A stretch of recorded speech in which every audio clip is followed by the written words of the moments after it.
Halo sahabat sehat Kartika Husada Jati Asih. Perkenalkan saya Dr. Henry Dominika, spesialis ortopedi. Saya dokter spesialis ortopedi di Rumah Sakit Kartika Husada Jati Asih. Pada hari ini saya akan sharing sedikit mengenai osteoartritis pada lutut.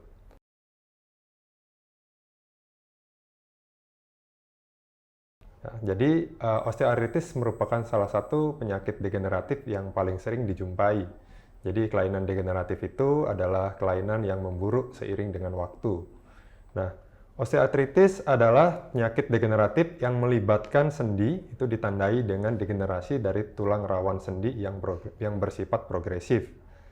Osteoartritis itu dapat mengenai berbagai macam sendi di dalam tubuh manusia. Sendi pada anggota tubuh bagian bawah adalah sendi yang paling sering terkena. Salah satunya adalah sendi lutut. Osteoartritis pada lutut adalah penyebab dari disabilitas yang paling sering dijumpai pada pasien-pasien dengan usia lanjut. Penyakit ini menurunkan produktivitas kerja dan juga meningkatkan angka kesakitan.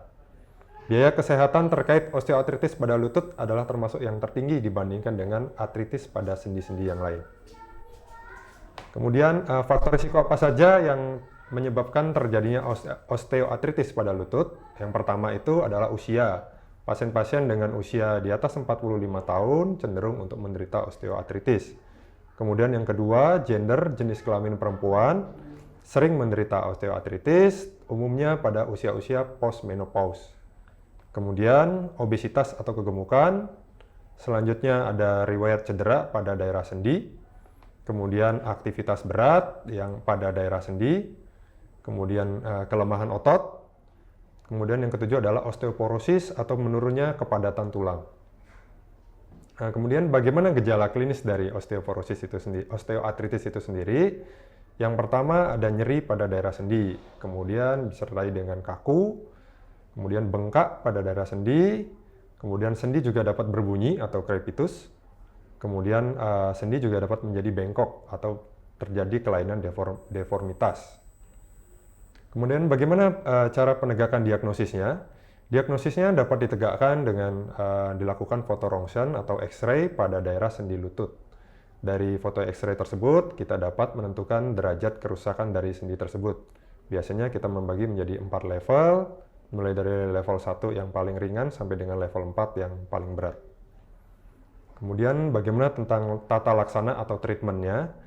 Secara garis besar dibagi menjadi dua, yaitu ada yang operatif dan ada yang non-operatif. Biasanya awal kita akan lakukan metode non-operatif dulu. Pertama, kita akan melakukan program penurunan berat badan. Ini terutama diindikasikan pada pasien-pasien dengan indeks massa tubuh lebih dari 25 kg per meter persegi.